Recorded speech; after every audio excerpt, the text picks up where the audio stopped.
The Joe Rogan experience. It's really complicated, right? It's like, who should be able to decide when you can or can't go back to work? It's not straightforward. It's not cut and dry, because if you say the people should be allowed to make their own decision, you run into the very real possibility that, especially if you have to go to work at that factory and you can't not work and you do get sick and you do go home and you do spread it to your family, a loved one could die. That's real. On the other hand, the government doesn't really seem to have any sort of straightforward plan as to how people can economically bounce back from this. There was one of the weirdest quotes. I think it was Trump that said this. We were talking about businesses and restaurants that they'll be open, maybe not with the same owners, but they'll be open again. Did you see that quote? No, I didn't see that. But it's like, what does that really mean? Does that just mean like a different business will be created? That's exactly what it means. It means that he's just being pragmatic and maybe cold, whoever made that quote. That is probably how it's going to go down. Is it? Trump says restaurants will make comeback, just maybe with new owners. Yeah, that's what he said. I mean, that does not make me feel good, man. If I'm a restaurant owner, and there's a few restaurants that I'm always shouting out on the podcast that like are owned by friends of mine, that are, these businesses are hurting so bad. They've went like that to no customers, or a very small percentage of customers who order takeout. When they were, they had dine in every night and they have these bills, and they had their business set up in a way that, you have to make X amount of money in order to stay open. And they were successful and they were doing well, and one of the toughest businesses to be successful in. And then all of a sudden the rug gets pulled out. So what's the solution? Should people just be able to go to restaurants and everybody works there as a waiter or a cook, or they just maybe get sick and then more people die? Boy, that doesn't sound good to anybody either. So what is the solution? I don't know, but I don't think that in our particular case, I don't think our governor has the answers. One of the things he's been criticized for is he's decided to open up production for television and films, but not churches. There's another thing they've done that's really nuts that my friend Adam Curry turned me on to. They closed Alcoholics Anonymous meetings, but liquor stores were an essential business. That is just that's not good government. It's not good thinking. There's so many things where they've put into place these lists of what's approved and not approved. And I just don't think that it's first of all, I think the information's constantly changing. And I think that they're going off this old information and they haven't made adjustments. And then on top of it, I don't think they're qualified to. I don't think they're qualified. Just like we were talking about a president, like one person who's involved in the economy and the environment and all these different things.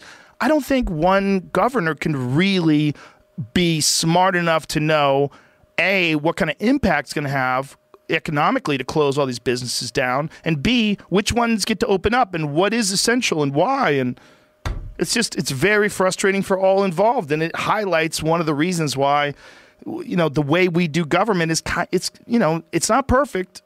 It's definitely better than a lot of ways, a lot of places in the world, but there's a lot of holes in it.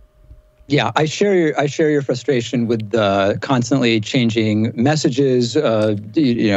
What is essential in one state versus in another state. The issue of churches is a big one. I mean, on the other hand, in Massachusetts, churches were included in the first phase of reopening, and a lot of public health officials say that doesn't make any sense. And the suspicion is that it's there because of a lot of pressure, and that it probably should have been, in phase 2 or maybe even phase 3. But I think it's hard to really talk about the state by state without acknowledging the disastrous response from the federal government. And I don't know where you stand on it. You may totally disagree with me on that. And I think that there's a lot of straw men that are being put in place to argue that Trump handled it beautifully, to use his term. But I think if you start with the idea of the coordinated federal response we could have had, a lot of these other issues that we're having now just wouldn't be issues. And I'm glad to get into it more if you want. I don't know if you've talked about that a lot. Yeah, I think it'd be really interesting to talk about this, because what do you think they could have done differently? Like, what do you think the government should have done differently, the federal government? Got it. So here's the narrative has been a lot of two sides that are arguing. People who just vaguely say Trump failed, he didn't do enough, and he was slow, without like really giving specifics, which I will give. And then on the other hand, you've got a lot of people who are just reflexively defending, hey, he shut down travel from China really early and he took it seriously. And we've done the most tests, which is a whole other fiasco talking point that we can get into. But for the most part, I think that the critiques and the praise is just not tied to real dates. So in January, we had our first case, January 20th, I think it was, and South Korea had their first case, January 20th.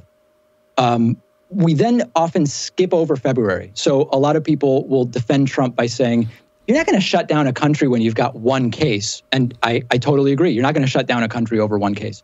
We're not going to shut down a country over 15 cases. There was this point where we had 15 and Trump said, we've got 15 and soon it's going to be 0. I don't think that it was logical at that point to say, shut it all down. But just to like pick a date and then we can work around it. March 5, okay? March 5th, China had 80,000 cases. So we already had proof that like this was going to be big.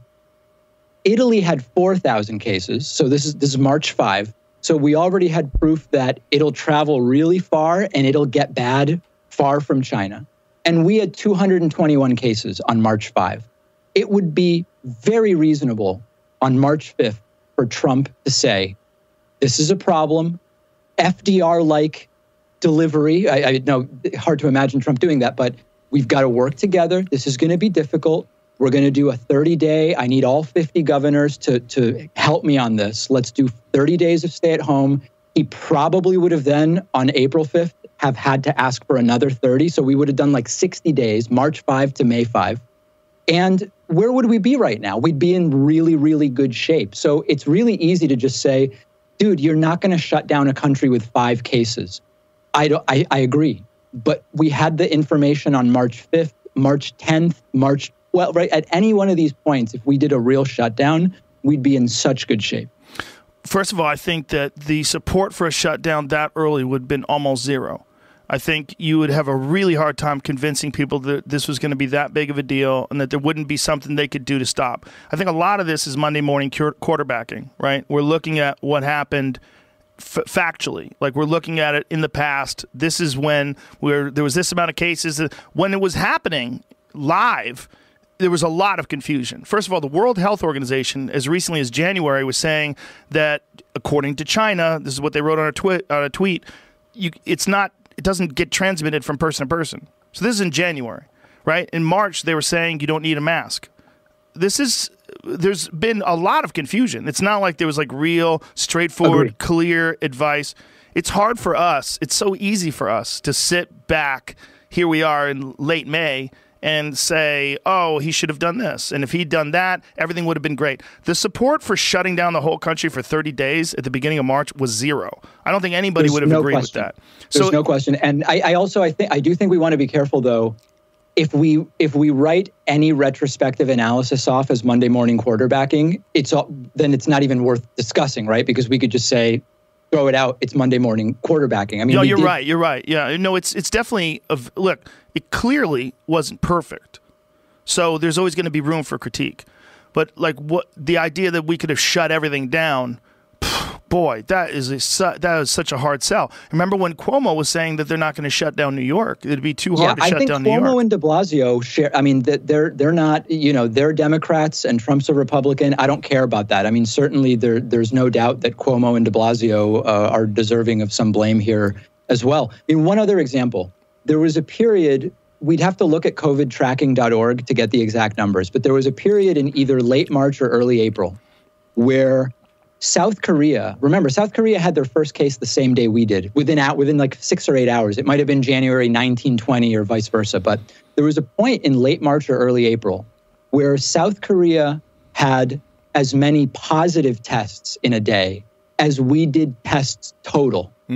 So this is really important to understand the discrepancy here. Yeah. There was a day where we tested 800 people in the United States. And they did so many tests that they had 800 positive cases.